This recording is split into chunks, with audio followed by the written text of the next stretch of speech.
Uganda, like many global nations, is trying to recover from the dire economic effects that were caused by COVID-19.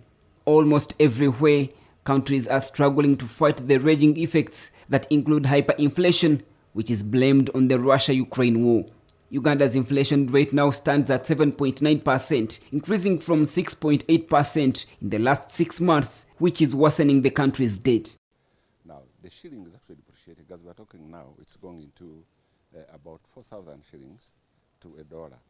That means if you borrowed money 2 years ago, you have to lose so much because we operate in shillings to be able to pay the dollars. The situation here is not much different from other African countries. This has forced stakeholders to brainstorm on how the problem can be reduced.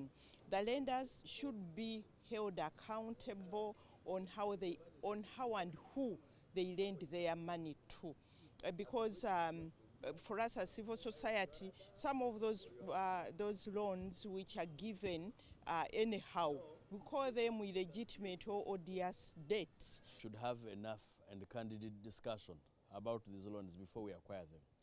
Look at the terms and be open and transparent. Tell us about the terms upon which you're borrowing this money. We would be able to advise you to say, look, yes, we should or should not take this loan.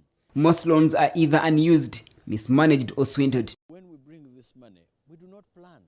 You find an entity has borrowed money for 2-3 years, they have not started utilizing the money. Why? Environmental impact assessment.